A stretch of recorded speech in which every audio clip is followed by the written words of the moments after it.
கேள்வி பார்வையாளருக்கு வணக்கம். இந்த நேர்காணலில் நாம் சந்திக்க இருக்கும் சிறப்பு விருந்தினர் தமிழ் புலிகள் கட்சியின் மாநில பொதுச் செயலாளர் சி பேரறிவாளன் சார். வணக்கம். வணக்கம். 2 ஆண்டுகளுக்கு முன்பாக தான் நாமக்கல்ல மேற்கு மண்டலங்கள்ல மிக பிரம்மாண்டமான அந்த மாநில உரிமை மீட்பு மாநாடு நடத்தி முடிச்சிருந்தீங்க. தற்போது வெல்லும் தமிழ்நாடு மாநாடு நடத்த இருக்கிறீங்க.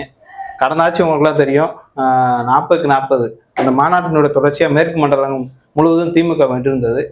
இதனிடையே இந்த சட்டமன்ற தேர்தலுக்கு முன்பாக அந்த மாநாடு நடக்கிறது. இது தேர்தலுக்கான மாநாடா இல்ல தமிழ்நாட்டுக்கான மாநாடு என்று பல்வேறு கருத்துக்கள் கூட இருந்துகிட்டு இருக்கு. எப்படி சார் பாக்குறீங்க இந்த மாநாடை? அனைவருக்கும் வணக்கம். எதிர்வரும் பிப்ரவரி 8ஆம் தேதி கரூர் மாநகரிலே தமிழ் புலிகள் கட்சியினுடைய தலைவர், புலிகளின் தளபதி நாகை திருவள்ளுவன் அவருடைய தலைமையில் வெல்லும் தமிழ்நாடு மாநாடு மிக எழுச்சிகரமாக நடத்துவதற்கு திட்டமிட்டு இருக்கிறோம்.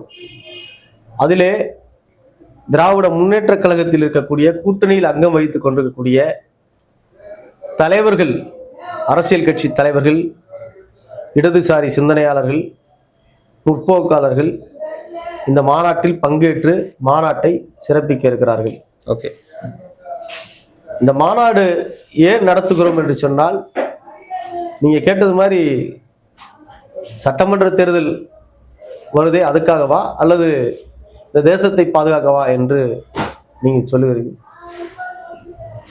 காலம் காலமாக சித்தாந்த ரீதியாக ஒரு கும்பல் தமிழ்நாட்டை வீழ்த்துவதற்கு துடித்துக் கொண்டிருக்கிறார்கள். பெரியார் காலத்துக்கு முன்பாக இருந்து தொடர்ச்சியாக பல்வேறு காலகட்டங்களில் இந்தி திணிப்பு, குலக்கல்வி திட்டம், இன்னும் சமஸ்கிருத திணிப்பு, காவிமயமாக்குதல் என்கிற பல்வேறு காலந்தோறும் தமிழ்நாட்டை வீழ்த்துவதற்கு அவர்கள் துடித்துக் கொண்டிருக்கிறார்கள். பெரியார் காலத்திலிருந்தே சித்தாந்த ரீதியாகவும் சரி, கருத்தியல் ரீதியாகவும் சரி, அல்லது தேர்தல் காலத்திலும் சரி, அவர்கள் தமிழ்நாட்டை வீழ்த்துவதற்கு துடித்துக் கொண்டிருக்கிறார்கள். ஆகவேதான் இப்போது அதை தீவிரமாக அவர்கள் முனைப்பு காட்டுகிறார்கள். கடந்த 1925 RSS என்கிற இயக்கம் அவர்கள் சித்தாந்த இயக்கம். ஓகே. சனாதன சக்திகள் இந்த நாட்டை ஆள்வதற்கு, அதிகாரத்துக்கு வருவதற்கு, ஒரு பிராமண ராஜ்யத்தை கட்டமைப்பதற்கு அவர்கள் ஒரு பெரிய ஒரு திட்டத்தை, செயல் திட்டத்தை போட்டிருக்கிறார்கள். அந்த செயல் திட்டத்தை நோக்கி அவர்கள் அகழ்ந்து கொண்டிருக்கிறார்கள். இந்தியாவில் பல மாநிலங்களில் பல மாநில கட்சிகளை, இடதுசாரி கட்சிகளை, முற்போக்கு கட்சிகளை வீழ்த்து விட்டார்கள், நீர்த்து போக செய்து விட்டார்கள். பல மாநிலங்களில் எதிர்கட்சிகளே இல்லாத அளவிற்கான ஒரு வேலையை அவர்கள் செய்து விட்டார்கள்.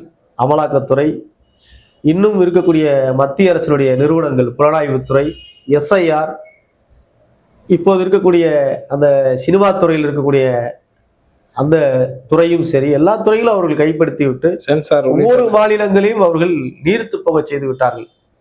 அவர்களுடைய நோக்கம் இந்தியாவுடைய பெயரை மாற்ற வேண்டும், இந்திய அரசியலமைப்பு சட்டத்தை மாற்ற வேண்டும், ஒரு ஹிந்து நாடு என்கிற ஒரு நாட்டை கட்டமைக்க வேண்டும். அதற்கு தடையாக இருப்பது தமிழ்நாடும் கேரளாவும் தான். கேரளாவிலே இடதுசாரிகள் மிக வலிமையாக அங்கே இருக்கிறார்கள்.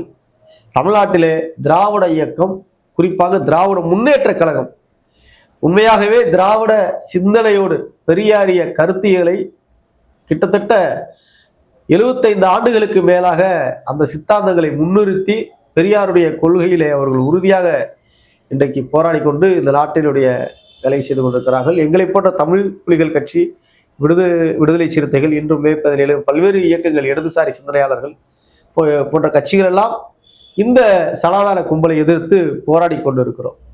இப்படிப்பட்ட சூழலில்தான் நாங்கள் வெல்லும் தமிழ்நாடு மாநாடு என்கிற மாநாடு தேர்தலுக்காக மட்டுமே நாங்கள் நடத்தவில்லை. தமிழ்நாட்டை பாதுகாக்க வேண்டும்.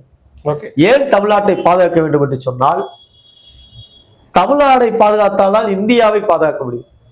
இந்த நாட்டை, தமிழ்நாடு தான் இந்தியாவையே பாதுகாத்துக் கொண்டிருக்கிறது. ஒரு முறை பத்திரிகையாளர்களிடத்திலே முன்னாள் பாரத பிரதமர் ஐயா தேவகவுடா அவர்கள் பத்திரிகையாளர்களிடம் பேசுகிறார்கள். அப்போது அவர் சொன்னார்கள், இந்தியாவின் தலைநகரம் டெல்லி அல்ல, தமிழ்நாடு என்று சொன்னார். ஏன் என்று பத்திரிகையாளர் கேட்கிறாங்க. அது சொல்றாரு, அங்கதான் முத்தமிழ் அறிஞர் கலைஞர் இருக்கிறாரு அப்படின்னு சொல்றாரு. இதை ஏன் இந்த இடத்துல பதிவு செய்கிறார் என்று சொன்னால், இங்கே முத்தமிழறிஞர் கலைஞர் இருக்கிறார் என்று சொன்னால் தந்தை பெரியார் இங்குதான் இருக்கிறார் என்று பொருள். பேரறிஞர் அண்ணா இங்குதான் இருக்கிறார் என்று பொருள். புரட்சியாளர் அம்பேத்கர் இங்குதான் இருக்கிறார் என்று பொருள். இவருடைய சித்தாந்தம் இங்குதான் வலிமையாக இருக்கிறது என்று பொருள். இன்னும் சொல்ல போனால் தமிழ்நாடுதான் இந்தியாவுக்கே வழிகாட்டியாக இருக்கிறது, இந்திய அரசியலுக்கே வழிகாட்டியாக இருக்கிறது. பல்வேறு முற்போக்கு கருத்துக்களை, முற்போக்கு சட்டங்களை, முற்போக்கு திட்டங்களை தமிழ்நாட்டிலிருந்து தான் பல மாநிலங்கள் பின்பற்றுகின்றன. சுருக்கமாக செல்ல வேண்டும் என்று சொன்னால், ஒரு காலத்துல கல்லூரி பிள்ளைகள், நம்ம தாராபுரத்தில் இருக்கிற பிள்ளைகள்லாம் படிக்க வேண்டும் என்று சொன்னால் திருப்பூருக்கு போக வேண்டும் அல்லது கோயம்புத்தூருக்கு போக வேண்டும். இப்போது சட்டமன்றத்தோறும் அரசு கலை அறிவியல் கல்லூரி இருக்கிறது. நம்முடைய திராவிட மாடல் ஆட்சியிலே இந்தியாவிலேயே அம்பேத்கர் பெயரில் ஒரு சட்ட பல்கலைக்கழகத்தை உருவாக்க வேண்டும் என்று சிந்தித்தது தமிழ்நாடு தான். முத்தமிழறிஞர் தலைவர் கலைஞர் தான். இந்தியாவில் வேற யாரும் சிந்திக்கவில்லை, அப்படி சிந்திக்கவில்லை. ஆக இப்படிப்பட்ட சூழலில் ஒரு கருத்து தமிழ்நாட்டை தேர்தல் களத்தில் மட்டுமல்ல, சித்தாந்த ரீதியிலும் இவர்கள் வீழ்த்துவதற்கு துடித்துக் கொண்டிருக்கிறார்கள். பல்வேறு வலதுசாரி தமிழ் தேசியவாதிகளை அல்லது சினிமா நடிகர்களை அவர்கள் மூலமாக ஒரு போலி முகமூடியை போட்டுக்கொண்டு தமிழ்நாட்டிலே அவர்கள் களமிறக்கியிருக்கிறார்கள், இறக்கி கொண்டிருக்கிறார்கள். நாங்கள் வந்தால் வீட்டுக்கு ஒரு கார் கொடுப்போம், நாங்கள் வந்தால் 3000 கொடுப்போம், நாங்கள் வந்தால் ஏதோ செய்வோம் என்று சொல்லுகிறார்கள். ஆனால் சித்தாந்த ரீதியாக, கருத்தியல் ரீதியாக நாங்கள் இதை செய்தோம், அதை ஒரு நல்ல ஒரு திட்டங்களை அவர்கள் சொல்வதில்லை. இப்ப உதாரணத்துக்கு உதவும் கர, அதாவது அன்பு கரங்கள் ஒரு திட்டம் இருக்கு. பெற்றோரை இழந்த குழந்தைகளுக்கு, அவர்களுடைய பிள்ளைகளுடைய எதிர்காலத்திற்கு நம்முடைய திராவிட மாடல் அரசு, தமிழ்நாடு அரசு, தளபதியுடைய அரசு பெற்றோரை இழந்த குழந்தைகளையும் தன்னுடைய குழந்தையாக, இதெல்லாம் கீபாலா தான் இருக்கு. இந்த மாதிரி திட்டங்கள்லாம் கீபாலா இருக்கு. அந்த நாட்டில் ஒரு குழந்தை பிறந்துச்சுன்னா அந்த குழந்தை அந்த நாடு தான் தத்தெடுக்கும். அப்படி திராவிட மாடல் அரசு இன்றைக்கு தமிழ்நாட்டில் பிறக்கிற பெற்றோரை இழந்த குழந்தைகளை பாதுகாக்கிற ஒரு திட்டத்தை கொண்டு வந்திருக்கு. நான் முதல்வர் திட்டம். ஆயிரக்கணக்கான மாணவர்கள், லட்சக்கணக்கான மாணவர்கள் இந்த திட்டத்தால் பயன்பெறுகிறார்கள். உயர்கல்வியிலே IAS IPS போன்ற படிப்புகளிலே தமிழர்கள் வர முடியாது. அப்படிப்பட்ட சூழல், அவர்கள் பள்ளிக்கூடத்தை கூட தாண்ட முடியாது. அப்படிப்பட்ட சூழலை ஊக்கப்படுத்தி அவர்களும் கலை அறிவியல் கல்லூரிக்கு வர வேண்டும், உயர்கல்வியை படிக்க வேண்டும். இன்னும் சொல்ல போனால் IAS IPS படிப்புகளுக்கும் அவர்கள் வர வேண்டும் என்று நான் முதல்வன் என்கிற ஒரு திட்டத்தை வகுத்து ஊக்கத்தொகையாக மாதந்தோறும் 7000 ரூபாய் கொடுத்து அவர்களை படிக்க வைத்துக் கொண்டிருக்கிறார்கள். இன்றைக்கு தமிழ்நாட்டில பல மாணவர்கள் இந்திய அரசு பணிக்கு, ஆட்சி பணிக்கு போட்டித் தேர்வுகளை பங்கேற்றுக் கொண்டிருக்கிறார்கள். இது மட்டுமல்ல, கல்வியிலும் சரி, மருத்துவ கட்டமைப்பிலும் சரி, எல்லா வகையிலும் தமிழ்நாடு இன்றைக்கு கடந்த 5 ஆண்டுகளாக முன்னேறி கொண்டிருக்கிறது. ஆனால் பாஜக ஆளுகிற மாநிலங்கள் பின்னோக்கி இருக்கிறது. பாஜக ஆளுகிற மாநிலங்கள் பின்னோக்கி இருக்கிறது. நான் நன்மையிலே தமிழ்நாட்டிலிருந்து ஆந்திராவை நோக்கி போய் ஒரு வேலையாக போய் கொண்டிருந்தேன். அப்போதுதான் நான் தெரிந்து கொண்டேன், தமிழ்நாட்டுக்கு வடக்கே எங்கேயும் முற்போக்கான மாநிலங்களே இல்லை என்பதுதான் புரிந்து கொள்ள முடிகிறது.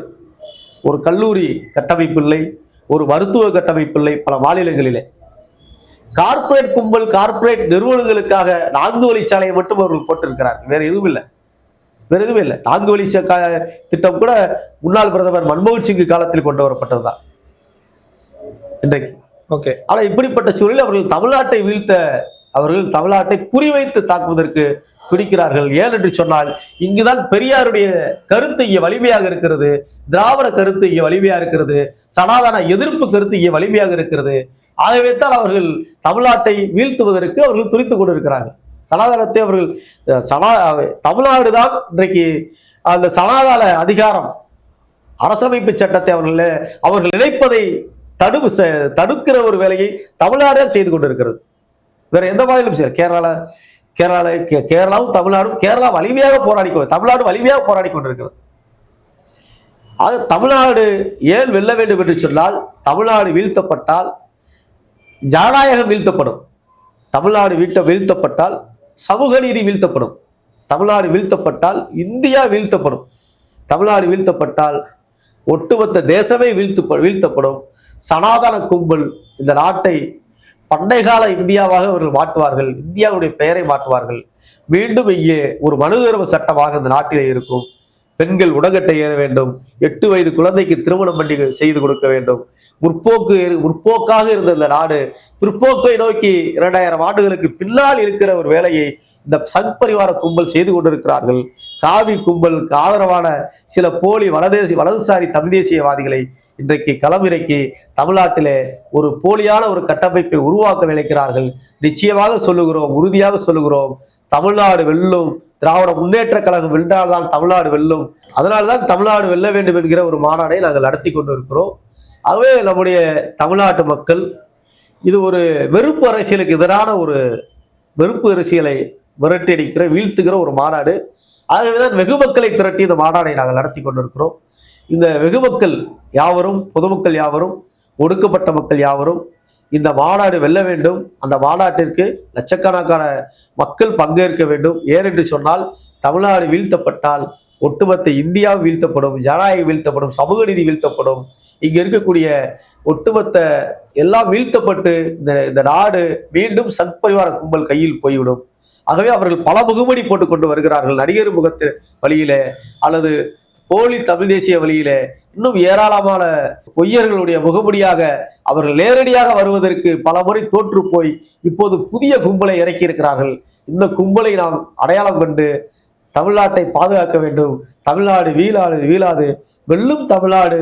அந்த மாநாட்டிற்கு நீங்கள் அனைவரும் வர வேண்டும் என்று வெகு மக்கள் யாவரையும் கேட்டுக்கொள்கிறோம்.